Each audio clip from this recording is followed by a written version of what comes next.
So this education is building confidence when you speak to them on the market. Awesome. So we're going to jump right into it. We're going to give you an overview on the market. We're going to go back in '08 to see the difference, what happened back then to what's happening now. That way you guys have a better understanding and could communicate this to your clients at a higher level. Next slide, please. So inflation's driving mortgage rates, right? In 2018, we saw the 30-year fixed. You guys can't see that. Do you want me a Vanna White? Okay, the 30-year fixed interest rate, right about a little under 4% back in 2018, right? Inflation was moderate. You see the consistency there, right? Not too crazy. People were buying things, prices were stable, gas was cheap, right? And then we come into 2020, we saw interest rates rise in 2019. Interest rates were supposed to increase in 19 to a 5.25 level. If that would have happened, we wouldn't be in this situation right now. The market would have been a little more stable. But what happened in 2019 going into 2020? COVID, right? So what markets were fearful. Our president, the Fed policymakers decided to drop interest rates. So we saw interest rates drop to an all-time low, right 2.75, almost 3%. During that time, we had quantitative easing as well. Bonds were being sold off, balanced the books, and we started seeing inflation increase through the roof, right? People started spending money after COVID at a rapid pace, and we saw interest rates climb. And the reason interest rates climbed because the Feds were trying to control inflation. And we're still at that point. They're trying to figure out what's going to happen with inflation. Yeah, I'll go in. So a lot of times here too in 2020 during COVID. So the Fed was buying bonds to keep interest rates low too. And during that time, we were also printing money. So that's what's causing that inflation to go up now. Next slide.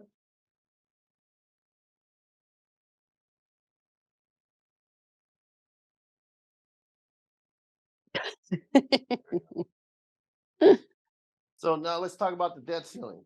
Debt ceiling, we had a couple banks falter here in the last couple months, which scared the markets off, right? The reason for the banking crisis is a lot of these investors started pulling money out of the bank and they were withdrawing money out, right? Yeah, real quick. Did you guys get the audio? No, I got it.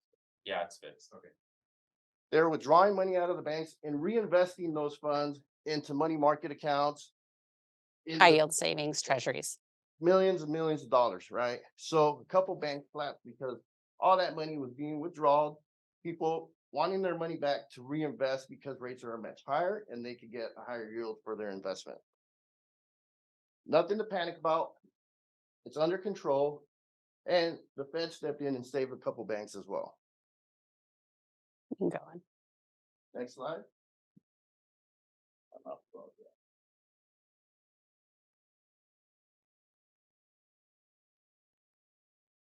Understanding inflation, guys. So I think we're headed in the right direction, right? We see the numbers coming down month over month, not at a drastic pace, at very small increments. As of April, we were down 0.4, not even 0.5%. But we're headed in the right direction, which is a good sign for the economy and a good sign for interest rates. Next slide. Shelter cost. Megan, you want to touch on that? On the shelter costs, pretty much shelter costs have gone up. They are starting to show a little bit, and this is on a national level, them going back down. And believe me, you guys are going to say no, rent's going up here. Well, on a national broad, that's what the Fed is looking at. So that is where they're going to make adjustments and changes to the Fed funds rate. And it's not going to be, oh, but Riverside shelter costs are going up. So just remember that it's on a broad spectrum. Right now, we are seeing it decline, which is a good sign for that inflation going down because it has such a big portion into those inflation numbers in that CPI report. Right, and remember, the shelter costs are 43% of the CPI. So this weighs in heavily in the total inflation. And we're starting to see a little decline, but we're still up 9/10% year over year for apartments. Can Right. you explain what shelter costs are for the new? So it's agents that don't apartments live and rents, the cost to live in an apartment or rent, right? So that contributes for 43% of the consumer price index, which gauges inflation. Like you guys were probably hearing last year, my rent's going up, my rent's going up. Perfect time to buy. Now you may hear, and I don't know if it's gonna be that much here on the local level, but on a national level, that rent will start going down. Well, and now remember, there is a lag on the data. So we're basing this off last month's information that got calculated and computed. So there is a small lag there. What happened here? Is there a direct correlation? Is it directly correlated? Or is it To- inversely correlated? Inflation, yes. Is the 43%, is it inversely correlated, directly correlated, meaning that as it goes up, does inflation go up? Oh, or yeah. does it go Correct. down? Yeah. Directly There's correlated. it's like a pie. Like think of a pie graph. Certain percentage for rent, certain percentage for food, certain percentage for like hotels, lodging. All of that goes into that CPI report.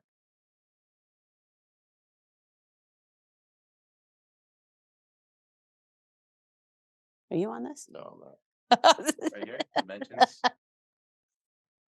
So we were at. Okay. shelter cost. Yeah. Yeah.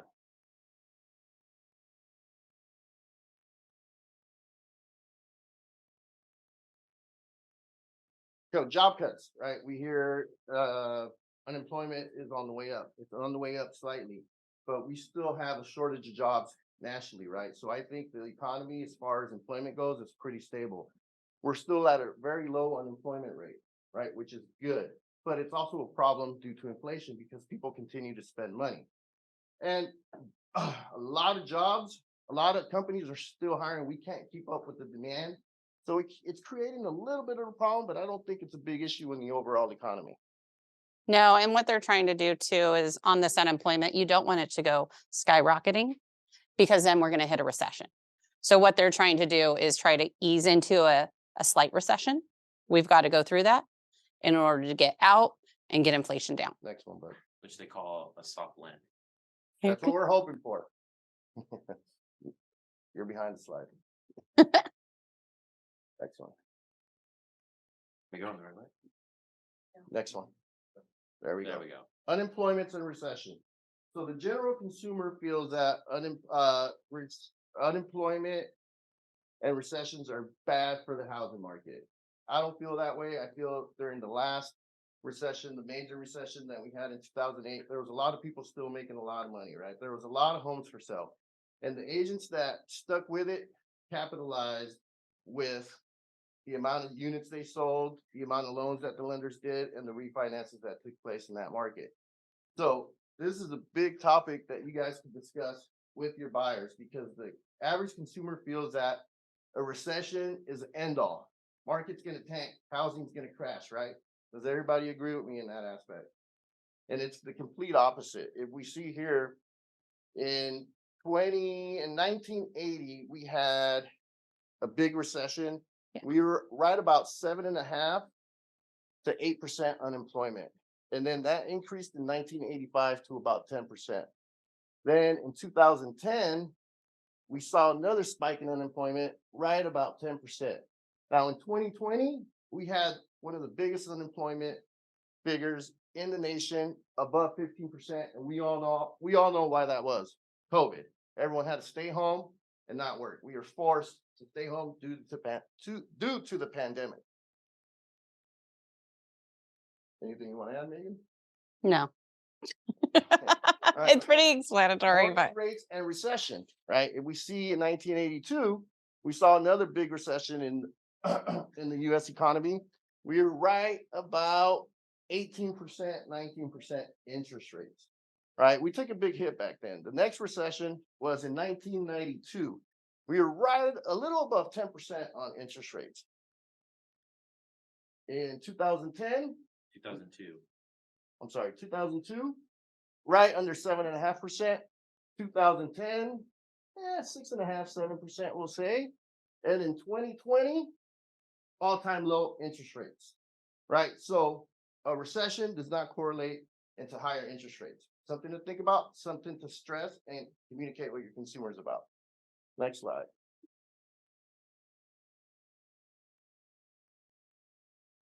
Is it Oh, a yeah. 10-year term where there's a market correction? So, Is it correlated? We're Like in a roller anomaly. coaster. So we haven't experienced that. Typically, that was the rule of thumb, but now we're in a different marketplace, right? So I think we're going on a 14, 15-year run. Okay. So things are changing. We have different dynamics in the economy. So, Like you're always going to have something different that happens throughout history. We just had COVID. Right. That was something that wasn't expected. Just like you have certain things that happen. War. COVID It could was be- the biggest yeah. curveball Yeah. that happened in this run. And by the feds lowering the interest rates the way they did, it created a big demand. People that were living in apartments, people that were renting single families decided to what? Buy. Why? Because they don't want to get stuck in an apartment or renting a room. They realized the importance of buying a home during that timeline. People, I mean, I think the divorce rate went through the roof as well because people figured out they couldn't live next to their significant other, right? Or that guy that likes to mingle, right? So things happen. So I think COVID was the reason that we sustained this longer run, which is great for all of us. A lot of us made a lot of money between 2020 and now, but things are changing now. So now we have to adapt to the changes. There's still a lot of reports. There still is. A lot of things during COVID were artificial. The Fed was pumping in bond money, buying bonds, like at a rapid pace. Well, after That- the election, I was with James Vega Jan yesterday. Mhm. He's an appraiser, and he's like, I went on like 7 divorce appraisals Right now, currently, in the last 7 days. yeah. Yeah, I believe it. I have 3 refis right now that are cashing each other out. You remember divorces usually take about 2 years. So if people are going through that divorce during COVID, they're now getting finalized. They're getting the divorce decree and they've got to buy out their other spouse, refinance, or sell the property. So typically, guys, how a recession usually equals a strong housing market, and you see the increase from 1970 to 2010. We saw an increase. We saw a little dip because of the Great Recession, just slightly, and then we saw the uptick up till now. So a recession equals a strong housing market.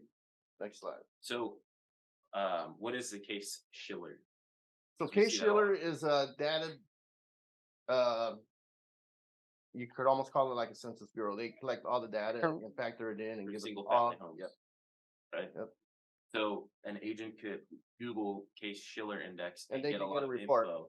I could also email you the monthly report. It's a lot of boring information, but if you guys want it, I can email it to you. It guys on might a go a monthly little basis. bit too much. But Yeah. this one's like the easiest one to understand, knowing that it's single family homes, right? If So you that's take the one that time and read it, the there's board more does. associated with it. But if you take the time and read it and analyze it and go to the housing section of it, you can understand it. It's gonna take you a few times, but it's good information that you can share with your customers. 'Cause what I've seen is National Association of Realtors, they use this Case Case Shiller. Shiller for the 2023 buyer projections and Correct. seller projections. Mhm. So you don't have to necessarily understand it, but just know that that's where they're getting the info, from, Correct. right? And then they could read that National Association of Realtor, and Correct. translate what Correct. it means. So my question was how? How How do you translate this to a client? you have a conversation with them, you show them a couple of graphs that shows the history and the trend. Like you're probably not going to go in deep like, hey, the Case Shiller report said this. You're going to be like, hey, look, we got numbers from the CPI. CPI report is going to be your biggest one. That's going to leverage where inflation is going. That's the big hot topic right now Mhm. because inflation's up, rates are up.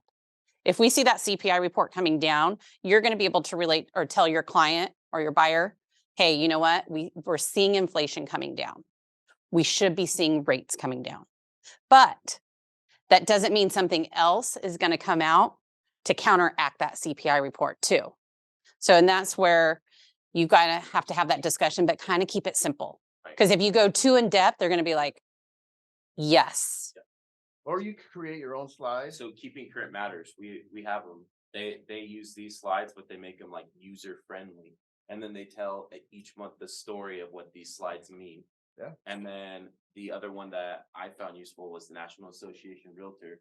It's like a 50-page document, but if you just read page 1, it gives you all the summary, like it's like a story that you can narrate to people Well, you- using the data. What you can do is combine a Keeping Current Matters article with the official Case Shiller. That way it looks more, Mortgage News Daily. right, it looks legitimate Mhm. and it's coming from a very reliable source. And they can see the history to ease them, to calm them down a little bit. Like Danny and I are going to follow MBS Highway. We pay a subscription to where we get an update every day, and then we get bond market updates like every hour almost, and where we go online. So for you guys, I mean, you're not going to pay for that subscription. You can either call us, we'll relate that information to you, or you can also do Mortgage News Daily. That one's a free. Go in there every day, make it a routine to where you're like, I want to see what happened today in the mortgage industry. But it's not just mortgage too. And it's not just mortgage, but primarily a lot of it. But it's good. You've got to educate yourself. We can only do so much. It's you guys also doing it on your own. But we can give you like the websites that we think would be good for you guys to take and like use. But make your own script. Create it. Now let's talk about household formation and home completion. In 2004, you see that completions exceeded formations. 2006, 7, 8, you saw an abundance of completions. Right, the homes being built versus formation, right? And then you see 2009 to 14, well, 2009 and 13 kind of leveled off, right? And as we progress from 15, 16, 17, 18, 19, 20 to 2023, we see more formation, people building their families versus home completions, thus giving us some lower inventory, right? The data clearly shows, right? And we have a big demand for housing. This is a great slide to show people what's happened over time over the last 20, 19 years, right? It gives them an idea of why we're in this market. Next slide, please.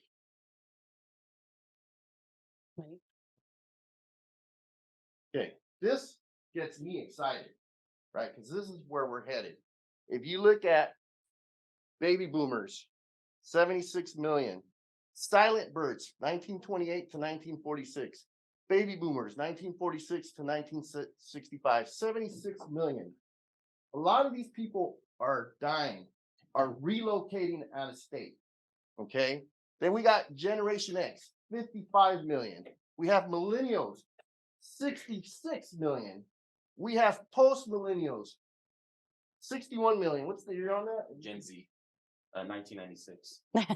Okay, so we have 3 times the baby boomers that are entering the market. If this doesn't excite you guys, I don't know what will, right? I know we have a shortage of homes, but if you start targeting all these people right now, That's pretty much everybody. and right, but the data is here. If we can sustain this, and I was just talking to Justin about this, if we can sustain this and survive this market for the next 2 years, is there going to be an abundance of opportunities for you guys? Yes, but we have to learn how to survive this market and continue to work and grind because the opportunities are there. Builders are going to come back in the market after this economy settles down a little bit. I'm a true believer in that. And we as professionals also have to create the inventory. We got to do our jobs, door knock, commit, and stay disciplined to your careers because the opportunities are going to be there. You want to add anything to this? Yeah. So pretty much what you're going to see is like these baby boomers downsizing, these people buying. So you gotta look at your market, your farms on how to approach that and share this information too. When you're door knocking, hey, look, are you downsizing? Know your farm. But yeah, you have an increase, you've got an increase in population, not enough houses. This Plain and chunk of simple. homes you're trying to move into this chunk of homes. Correct. opportunity. So move them from there to there. Yeah. And then move those guys to a Or smaller house. These people are moving to be closer to their kids that got a job, across nation. There's so many different things, but these are the people selling. Those are the people buying. So I forgot who put out the data. In the next 2 years, 3 years, there's $38 million. 38 million buyers that are gonna be in the market to purchase homes. Out of those 38 million, only 4 million are gonna be able to get into properties. So we gotta capitalize on the 4 million in the next couple of years, guys. There's still a lot of opportunities here for us. You still do have the struggle with like the millennial Gen X or what's after post millennial, Gen Z. Gen Z. Okay. Back. Gen Those Z are the is ones, buying though, homes.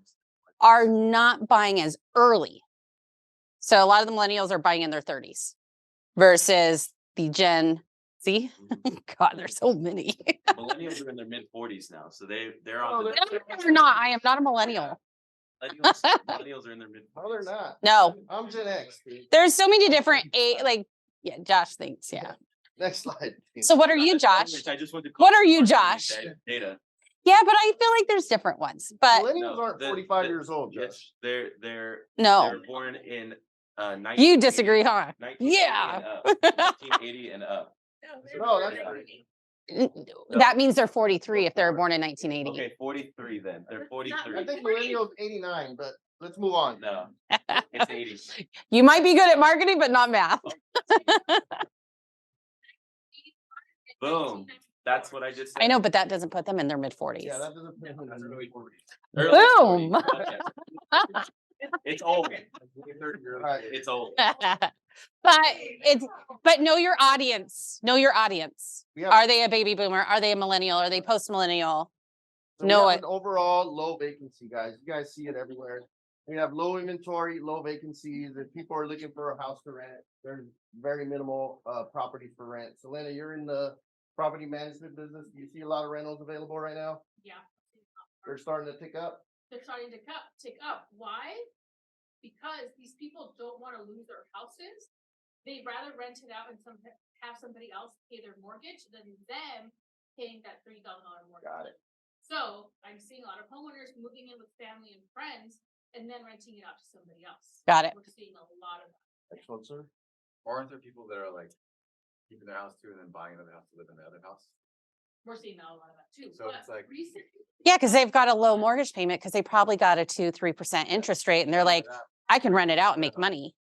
Bought it FHA, they bought it for like 3.5% down. Correct. And they're Interest rate. pulling out 20% for their next house, and then they're breaking even on their rental house, and then getting upgrading with 20% down. That's- Generational wealth, everything. We're seeing it. It's there. So existing home inventory, we all know 2023, this is a national number. We're under 1 million homes available nationwide. Super, super low. Next slide. The real story. Here's the reality. Existing homes, 1,040,000. Under contract, 458. Just nationwide, right? Yeah. Yeah. Active listings, the real number, a little over 500,000 properties available, 582,000. So a lot of times they fail to put the homes under contract in these numbers. Next slide. We all know that. 582,000, inventory's low. This one's Okay, true. here's a huge one, guys. In 2020, the US had the highest level of savings in their bank accounts, right? 35% increase. People, not the country, right? People in their personal. No, no, we don't have a savings in country. their Personal accounts, right? Now, credit card balances after COVID declined because they weren't spending money due to COVID and started rapidly Racking. increasing, right? People are in debt right now. So what happens when they're in over their heads and have too much debt?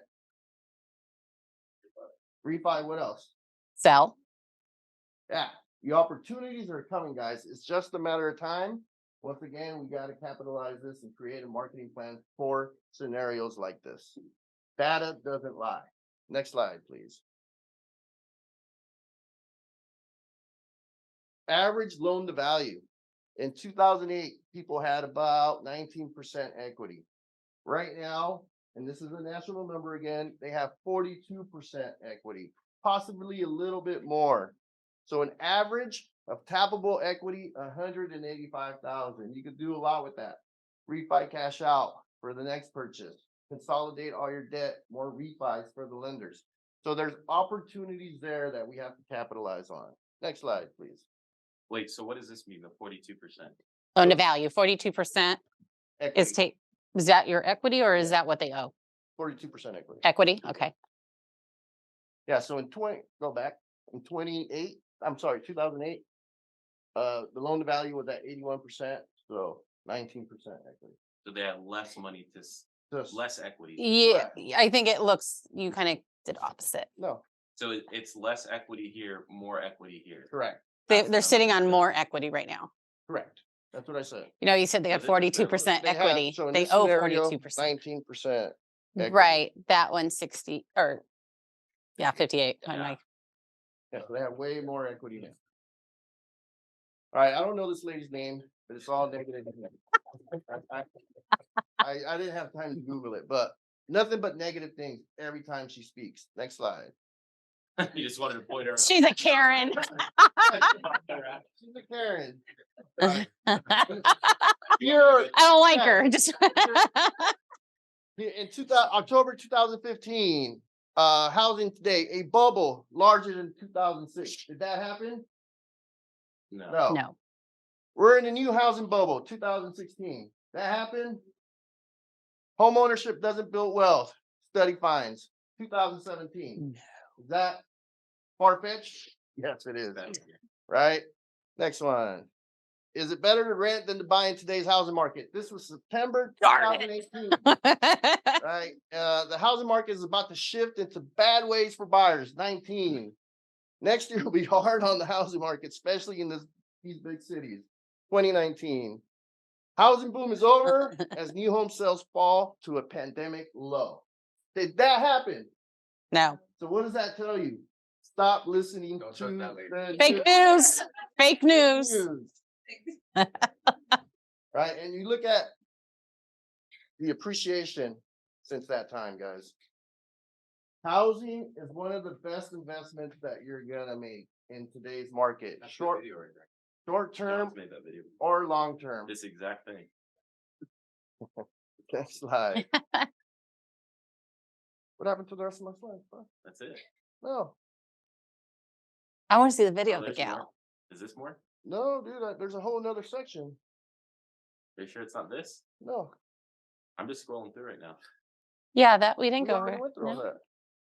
no, we didn't. Oh, we Hold on, let's see. no, we didn't. That was That was my last slide, Let's and see. then it went to the other one. So there's that. boom, boom, There. boom. No, She we might- haven't I- done this one. Let's go right here.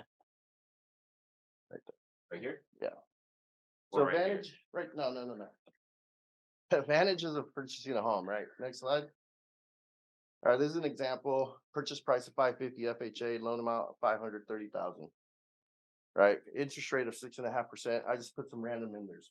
All this that we are showing you right now, me and Megan got access to. We could customize it to a specific property and give it to you co-branded for your clients. Next slide. Can you talk about this points thing? That's the cost. So, no, buying points. Do you guys understand what buying points is or when your client's paying points? Explain it for the new agents. Okay, so a lot of times if you're calling an agent or a lender, hey, what's the interest rate? It's at 6% with a 0.5 point. So the point is based off the loan amount. So it would be 0.5% of the loan amount. Now, they don't have to pay points. They don't pay points, the rate's gonna be a little bit higher. So pretty much points is to buy down the rate. Sometimes it's not to buy down the rate, it's because of loan level pricing adjustments. There is no par pricing is what we call it. No straight down the middle where it doesn't cost on the loan.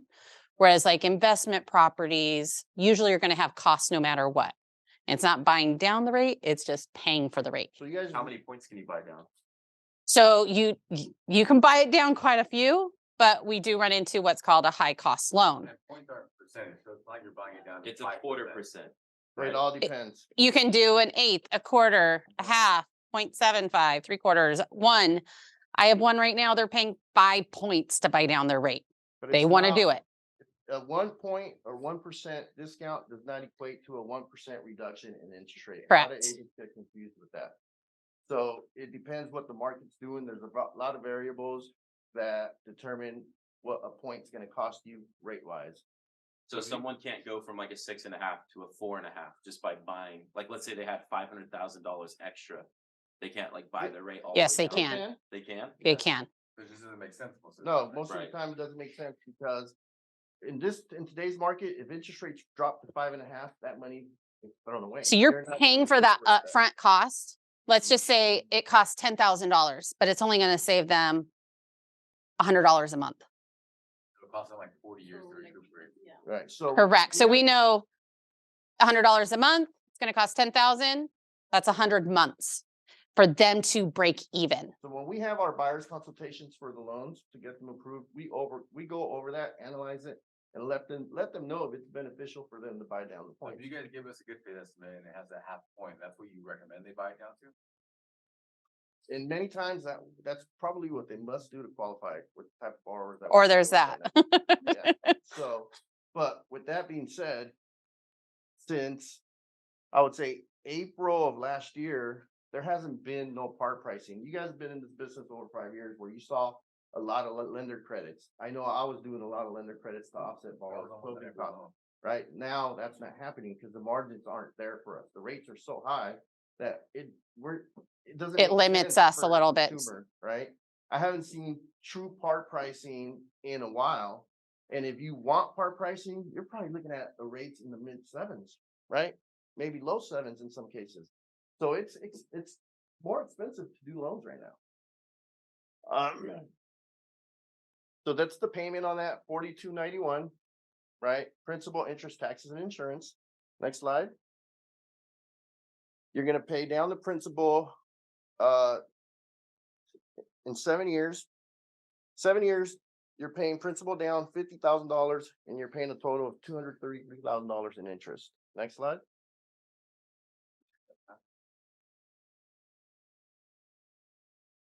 So this is the beauty. Next slide, I'm sorry. This is the beauty of this. If you buy a home for $550,000 today, you're gonna possibly have an equity position of $372,000. $252,000 in appreciation gained, $90,000 in amortization gained. So is it smart to buy a home? Absolutely. This is historical forecast, right? Typically, it's at 4.33% appreciation. Right now, depending on the market, we're between 3.5 and 5% in certain areas. Correct. So if you show that to a customer, do you think it'd be easier to convince them to buy a home? What's the amortization? Your payment and the interest that you pay? Paying down the principal. Yeah. So when you're making your mortgage payment, part of it's going to principal, part of it's going to interest. At the beginning, a lot goes to interest and it kind of shifts. So more on interest and then it starts flip flopping to principal. Will this help you guys convince people and get them off the fence? This literally. I think if it looked a little prettier, yeah. So I like mean, if how you much- took that number, you just gained 372,000 roughly What's in prettier 7 than that? years. But if you I don't know, rented, it just looks you like lost. it's more appealing to the eye. I mean, this is the way it's formatted. I couldn't transfer it over directly. I bet you the PowerPoint. your marketing Yeah, guy right, can yeah. put something together. Yeah, we can make it better. We could put that together for you. It literally takes us 3 minutes. I need an address, purchase price, bam, I'll email it to you guys. And Josh could, So I this is feel like that- for when they say the rate's too high. Yeah. show 'em this. correct. Because the rate's high this year, but they're gonna live in this home for up to 7 or 10 years, depending on their life goals. And they always Right. think it's forever home every time you buy a house. Right. So even then, if Yeah. you're. And depending remember, on that- people are staying in their homes longer, Longer. right? I think, like you said, 7 to 10 years is the new norm. It used to be 10 years 3 is to the 5. normal, yeah. so we're But you put in an interest rate at 6.5. 6.5%. So it could get better if they refinance down the road too. So we This is like a worst case scenario. we could also provide a cost of waiting analysis. How much more is it gonna cost you if you decide to wait? But I just wanted to use one example for today. I didn't want to throw too much at you guys, but we have the cost of waiting, equity gain, appreciation gain. So there's a lot of good tools out there to get people off the fence. We just have to communicate that with the client. Next slide.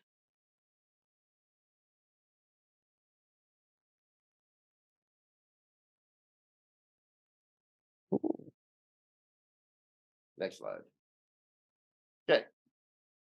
There's plenty of fish in the sea. The days of us going fishing and fish popping into the boat, just flopping in there, are over, right? Are we using the right bait? Are we having the right conversations, right? A lot of behaviors that we don't see that are under the water, right? We don't, a person starts the process by what? Going to Zillow. Then they'll drive around.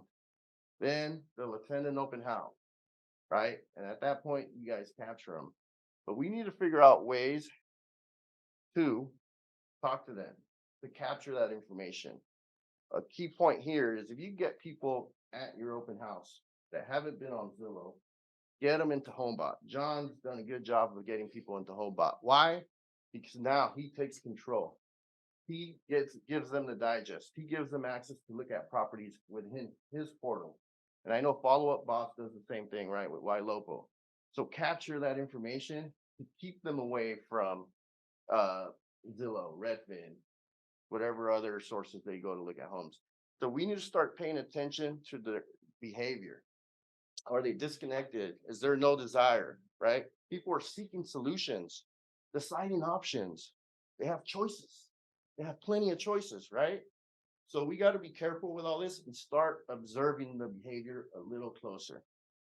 You want to add anything to that, Megan? No, and if they're talking to you like at these open houses, well, I checked on Zillow. Have this education to don't be combative, but be like, you know what? I think you've misunderstood or were miscommunicated, but let me show you some data.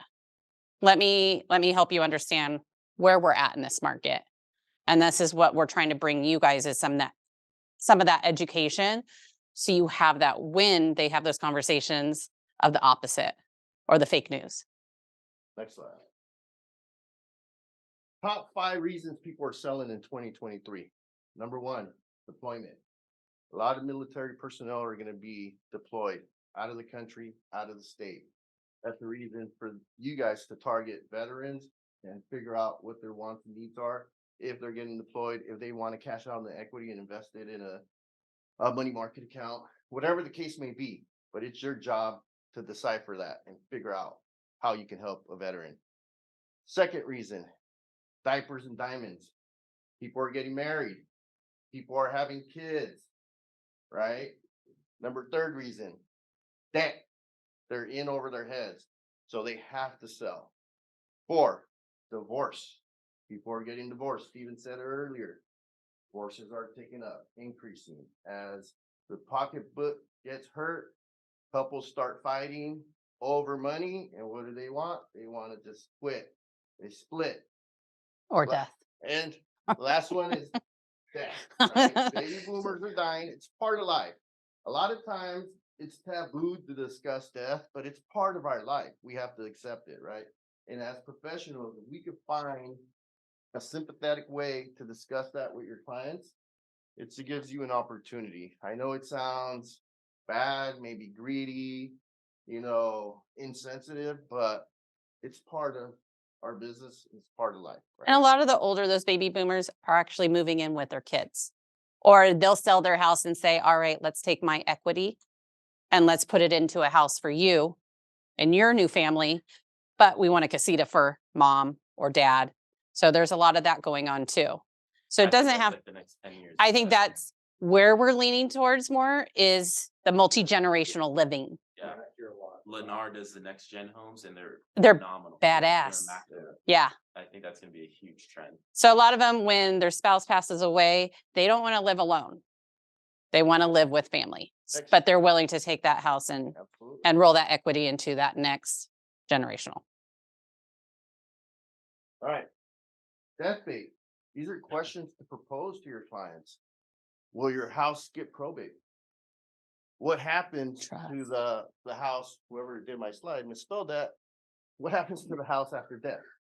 Right? To the hot. What's the difference between a trust and a will? Should your house be in a trust? What is the inheritance tax? These are all questions that you guys need to be proposing to people that the older baby boomers or people that are in probate or that want to will it or put it in a trust for their kids. A lot of times they can't handle the inheritance tax, right? Because the state can't pay it, the person has to pay it, right? These are all things that you guys need to get familiar with to help you convert. Plus Right? talking about being in a trust, they're gonna think that you're the smart one. They're gonna have that confidence again, and that trust. And you're gonna be the professional they go to for advice and refer their clients or their friends and family to, because you have that much education Right. on stuff like You're this. becoming an advisor. Do you know what the difference is between a will and a trust? So it's one of them. No, I'm asking. I'm asking. You do? So that's good knowledge to have. Debt bait. What is the house debt rate? How much debt does your household have? How long will it take to pay off all the credit cards? Is the interest rate on your mortgage tax deductible? What about all the credit cards, right? These are discussions that you should be having with these potential consumers. Divorce rate. What are the circumstances under which a interest rate is not tax deductible? For the mortgage? So you, like, if you have, let's just say you have 2 second homes, you can only write off mortgage interest on 1 second home. So there are times where they're not tax deductible. That would be one explanation. Investment, it's a different calculation when you're doing it on your Schedule E tax returns.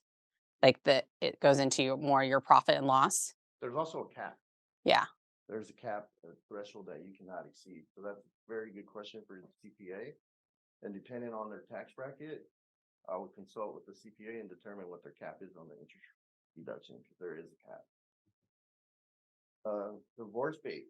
What are the names on the deed and the loan, right? What is the current net equity in the home? If spouse one is keeping the home, will the lender financially verify that they can afford it? These are key questions that you need to ask when you're going through a divorce situation. Because sometimes one wants to keep the property, refinance, and pay the other person they off. can't But if afford it it. doesn't make sense, the best solution is to sell it, split the proceeds, right? And I will say that's what's happening more and more right now with the interest rates higher. But they refinance it and cash out and pay their spouse, they can't afford the new payment. They could afford the old payment, but to buy out the other one and the new interest rates, they can't afford it. So they do have to sell and split proceeds. So that's an opportunity for you guys. Absolutely. So what do you go after?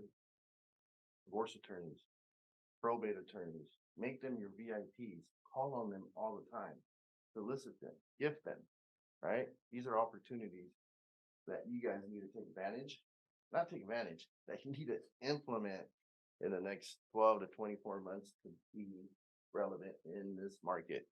Be intentional, guys. Be intentional with your prior clients, with your current clients, social media. Be intentional about everything that you do. One exercise that I recommend that you guys do is write down what your ideal client looks like. Every single detail. That way you guys can create a marketing plan around that and target those individuals, guys. That's all I have for today. Hopefully you guys got a couple nuggets out of this, something that Q&A. you can implement.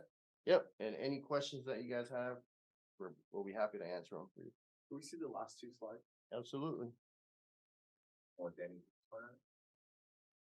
Yeah. Uh, Next uh, round. uh. Thank you.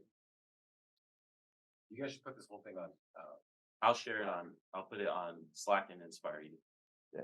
So one recommendation, if you guys are gonna share this with your clients, learn it. Yeah. Learn it, because it's gonna confuse the crap out of consumers. Most of them can't grasp the charts and what's going on, so decipher the information, learn it, practice it, and then share a couple slides with them if you want. Make it your own. Inheritance rate, what is that? Inheritance tax, Tax. Varies. Okay. kind of like a capital gains yeah. tax. So it could be upwards of 30 to 40% depending on the situation. Once again, it's individually specific, so definitely consult with a CPA, but it is normally 25, 30%. And that happens from a will. Right? Will or probate. Or a probate. Yeah, But 'cause not if a you trust. inherit it through a probate, the state is not responsible for the inheritance tax. The individual is. Now, the inheritance tax is based upon the value of the property. being- when they inherit it, not from when mom and dad say purchased it. It revalues, that It's they reassessed. reassessed. The assessor, the probate attorney, the courts. Mhm. You're gonna have a probate if there's no trust. Right. So that's when they're gonna order like an appraisal on that Mhm. property that they're inheriting to know what the new value is. Then that's what the IRS is gonna go off. And this payment is due immediately upon inheritance. That, I don't know that. Yeah, I don't either. But I can The look biggest that thing up. is really talk to your clients about putting properties in a trust. Right, I asked that so that. There are different trust attorneys, different costs, I would say on average, depending on the complexity and how many properties the person owns. I mean, on average, I would say 3,000, 2,000 to 3,000. But that, I mean, the savings of that is a huge difference. I'm going on the low end. And I'm trying to make it, because there are some that you can do legal Zoom, but I don't recommend it. So I have a great probate attorney. He charges $2,800. See, If he comes recommended for me, or you say, hey, Danny referred me, he'll probably do it for a flat 2,500. He is great. I can pass that information on to you guys. and we can lend in trusts. So a lot of clients be like, but if I go to refi, do I have to take it out of the trust? No. So educate them on that too. It's nothing, there's nothing bad about being in a trust. Nothing. So we got to get very intentional, have these tough conversations. And Josh says it all the time. You guys need to become true advisors. And I cannot preach that enough, guys. It's the reality of how business is going moving forward. You're doing a great job. A lot of you guys are doing great jobs. So, Don't get beat out by AI. any other questions? What's this whole thing that I don't know if you touched on it, they're not gonna increase. The Fed funds rate Just this yesterday, month, they put a pause. yeah, they paused it for this month only because they want to see what numbers look like next month. They're anticipating 2 more rate hikes. What does that mean, like rates are frozen for the rest of the month? So the Fed No. funds rate is a short-term loan. So it's going to affect your HELOCs, your car loans, your credit cards, banks borrowing from banks. That's what it's not affecting the mortgage rates directly. It does have an impact on them. But what they came out with yesterday after they announced a pause on the Fed funds rate is that they anticipate maybe 2 more hikes, which economists are thinking they're going to be a quarter each. Will it be next month? Month after? We don't know. What they're doing is taking this pause to see how information and data comes in for next month. So the It's a response. what the Fed chairman said, that they're gonna keep driving forward, but keep looking back Back. in the rearview. So they're gonna look at the data next month to determine if inflation's going in the right direction. At that point, they're gonna make a determination if they're gonna increase rates a quarter. The total consensus from everybody is that they are gonna raise it another time and possibly one more time in August. Look at the numbers, determine what direction we're going. We're probably gonna see these rates continue through the end of this year. Early next year, we're probably gonna see rates drop to 6, right? And The then anticipation is to be in the lower 6s by the end of this year. And then next year, maybe we'll start seeing those 5s in front of it. So this was the first pause since March of 2022. Correct. So it's been over a year and a half. Since January of 2022. It's been a year and a half. Since January. Yeah. So the rates have been going up and up and up, and then this is the first time that it stopped. And one of the big reasons why was because when they're doing inflation, what they're trying to do is create unemployment and lower people's spending so that things don't go out of control. Because if people earn a bunch of money, they spend a bunch of money, it starts circulating more money. So there's a new theory, and the reason why they paused it was because if they're kind of noticing that the job market and unemployment is not correlated to this inflation. So by pausing it, it's giving everybody a break, and they're trying to figure out what the real cause is going to be, because everybody's been doing it off of unemployment for forever, but see, right? the job market hasn't been any stronger. We're at Right. an all-time low, a low unemployment rate. Right. Right? So people are still spending money Yeah. because they just people haven't. are working. But the hard part is the debt's going up too, though. Yeah, so. Right. even Personal though- debt's gone up. So they've got to watch it too, because what happens with the Fed funds rate going up? Credit card debt goes up too, because that interest just went up. So a lot of people in that debt, they've got to like kind of watch and sit back and see Yeah. what it does. And remember, we have a lag in numbers, right? Yeah. So we're gonna see better numbers in the next couple months, which could be an indication that inflation is tame and we might be headed in the right direction. Our biggest obstacle right now is an ultimate low levels of inventory and a super high demand, and you guys all know this. Like their goals have inflation at 2%. Now they're coming out with, well, maybe 2%, maybe a little bit too far fetched of a goal. We may raise that a little bit where they will reverse or do a longer pause on the interest rate Something else hikes. that concerns me and in our market is, I just read an article yesterday on Housing Wire that private hedge funds are back in the market buying up your single family residence because they're buying and holding. Mhm. They're renting them out. So if you come across that, if you have a listing, be careful, pay attention to that. Do you want to sell to a hedge fund or do you want to send myself to an individual? Because these hedge funds, when they do sell, they're not gonna pick you guys, they're gonna pick somebody huge. And it doesn't open inventory. And exactly, it doesn't open inventory. Mhm. Pay attention if you're getting offers. Just something to think about moving The- forward. The big thing that I've noticed that I think about is this debt right here, right? Mhm. So if they're curbing inflation, right, because of the job market not really doing anything, but then there's a massive amount. of Personal debt. Okay. In the past, when they say, oh, there's gonna be a housing crash, you have this right here. Which one was it? Where's your housing? 2008, Go up. Right there. right here?